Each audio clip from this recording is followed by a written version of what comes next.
Hello, everyone. I'm Blaine Gilmer. Welcome to Southeastern 14 here today to talk about 3 moments that will test the Tennessee Volunteers this fall. If they can get over these 3 moments in particular, I think they could have the dream season that all the Volunteer fans are looking forward to. And they may not be the 3 moments that you're thinking about. Let's break it down here on Southeastern 14.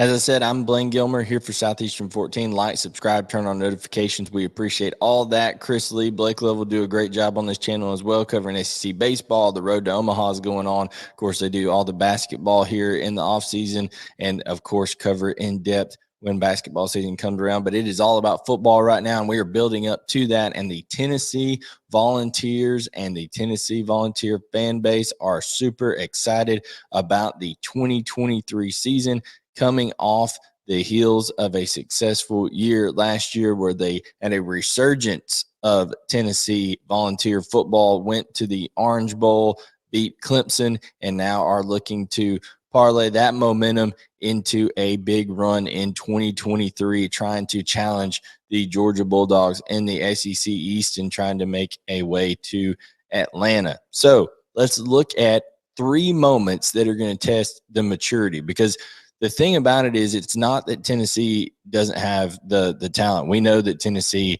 has the talent now, and what Heupel has brought in, they have an experienced offensive line. That's a positive for them.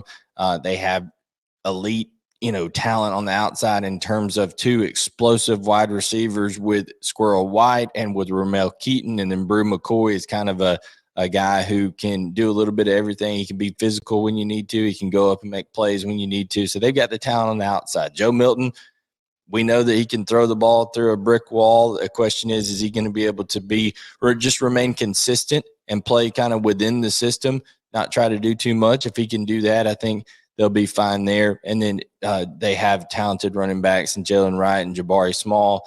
We know that they're able to run the ball well at Tennessee. The defense was the big question a year ago. Of course, they lose some guys off of that defense, but have some key returners back in the back end, especially. They have Danico Slaughter, Wesley Walker, Jalen McCullough, Kamal Haddon, all of these guys returning back to Marion McDonald. They have a very, very senior laden group back there. Even some of the backups like Christian Charles, they're in their 3rd year now. So that's an experienced defense on the back end, Tyler Barron. So what I'm telling you is there's a lot to be excited about in terms of what Tennessee has on the roster. Guys like Aaron Beasley on defense. As I mentioned, Tyler Barron. There's plenty of leadership there for Josh Heupel. Can they turn it into results on the defensive side? Now, the moments that I'm going to talk to you about are, I could, go with the low hanging fruit and say, okay, that Virginia game early on, you got to show. No, they're more talented than Virginia. They should beat the brakes off Virginia. It's in Nashville. They should take care of business there. Austin Peay, that is what it is. Florida, I'm going to even tell you, I think Florida is an absolute dumpster fire right now. And I think Tennessee goes into Ben Hill Griffin Stadium, goes down to the swamp, and just takes care of business. The next game is the one that I'm concerned about, and that is the UTSA Roadrunners, which is sandwiched in between 2 SEC games. This is a UTSA Roadrunner team that was 8-0 in Conference USA last year, and over the last 2 seasons, they have a record of 23-5. This is a UTSA team that knows how to win. Jeff Traylor does a phenomenal job over there. He's got a really talented quarterback that's been there forever in Frank Harris. They have a ton of senior experience on that offense and on the defense. This is a team that has 9 seniors starting for them on defense. And like I said, knows how to win. So I think this UTSA game, coming to Knoxville is a great thing. That it's, they didn't mess up and go schedule it in the Alamo Dome or nothing, but coming to Knoxville, it's going to be a great environment for Tennessee always, but are the fans, is everybody going to be as up for this game as they would an SEC game? And you let a team experienced like Jeff Traylor's team with Frank Harris, with DeCorian Clark, with Kavorian Barnes, who's a talented running back that led them as a freshman last year in rushing and now comes in. They have a transfer that has played in the SEC in Rocco Griffin, who was at Vanderbilt last year. So some talent on this UTSA team and a lot of experience, much like a Tennessee team.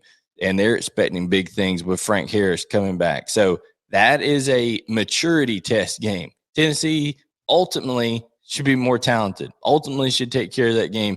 But with it sandwiched in between on the road at Florida and then at home versus South Carolina, September 23rd, that is a maturity test game for Tennessee. Then they have, of course, we know what the Alabama game is. I'm not even going to throw it into the mix. It's at Alabama. It's going to be a daunting task. Alabama's going to be looking for revenge. Everybody knows about that game. But then you have to go back to back on the road. So at Alabama, whatever the result of that game is, you know you're going to be in a war in that game. It's going to be physical. Alabama's defense is a lot better this year. But then to turn right back around and go the very next week, 7 days later, at Kroger Field against Kentucky, where Mark Stoops is going to have probably his best offense that he's ever had while he's been there. Devin Leary at quarterback. He's got Dane Key, Tavion Robinson, and Barian Brown at receiver. Got a talented offensive line because he's brought in a couple of transfers there and has some experience of guys that got reps last year, and they've fortified the offensive line there. But Devin Leary is that key piece that brings it in. And then, of course, we know the defense is always physical. Can you turn back around and get ready to go on the road and face another challenge after having done so against Alabama, whether that Alabama game is a win or a loss? I think that will be a crucial game for Kentucky in the 2023 season. Same thing with Georgia. We know the Georgia game is going to be just like with Alabama. We know that's the game is going to could very likely determine the East, depending on how that Kentucky game goes and things of that nature. But the week before it, they go to Missouri. Okay, they go to Missouri, Field in Columbia. Who knows what time the kickoff is going to be? Is it an early kickoff? We saw last year Missouri came to Tennessee, and for the first three quarters, it was like, okay, what's going on here? Missouri is hanging around. They're doing some things. A lot of that same Missouri team is back. I really like Missouri as like a dark horse type team in the SEC this year. They have 9 seniors starting on the defensive side of the ball, led by Tyron Hopper over there. They have a lot of weapons in terms of Luther Burden out on the outside. They got Theo Wees, who transferred in from Oklahoma. They need to find what's going on at running back. Brady Cook played a lot better last year. They brought in Jake Garcia as a transfer quarterback, so they got 2 options there at quarterback. But it's always weird going on the road to Missouri. So 3 underrated moments, 3 off-the-radar type games. We know, like I said, that playing teams like South Carolina at home, like playing Alabama on the road and playing Georgia at home, we know those are going to be big games. But what's really going to test Tennessee and say, okay, is the program where you believe it is? Has Heupel built it to the point where it can be sustained success year in and year out? Is winning those games that you should win, but have variables that are kind of working against you. Okay, you got a big game the next week. Can you keep your focus? It's on the road.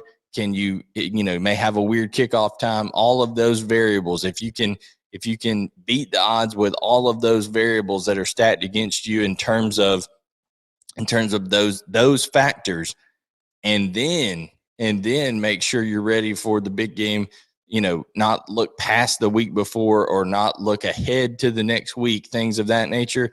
That is how Tennessee will know that they're back and ready for prime time. Again, I think most of this Tennessee team is going to come down to the consistency of a Joe Milton. We know he's got all the talent in the world. Can he just operate within Heupel's system? Can he just be accurate? Can he deliver the football to the playmakers? They've got plenty of them. Tennessee should be able to run the football. I think that will bode well for them on these road games that they have to go on at Missouri, at Kentucky, especially getting later in the year. If you can run the football in the SEC and stop the run, those are the two things. If you can run the football and stop the run, you're going to be okay. They'll need to do that in those two games in particular. And I'm just intrigued by the UTSA team. Like I said, 23-5 over the last 2 years. Jeff Traylor's really got it rolling. Frank Harris coming back. So we'll see what that game ends up being like. If Tennessee comes out and just steps on their throat, then watch out for the Volunteers, because that is a good football team that is used to winning, and you can't discount that no matter what conference they're from and things of that nature. So please tell us what you guys think about those three moments for Tennessee this year. We'd love to hear your comments. Think Tennessee's uberly talented and is going to be in for a big year. Realistically, Tennessee, if they take care of business, it could be Georgia and Tennessee undefeated, or one loss Tennessee against Georgia with a chance to go to the SEC championship on the line in Neyland Stadium November 18th. So, guys, I appreciate you tuning in. Like, subscribe, turn on notifications. I am Blaine Gilmer, and we'll catch you guys next time here on Southeastern 14.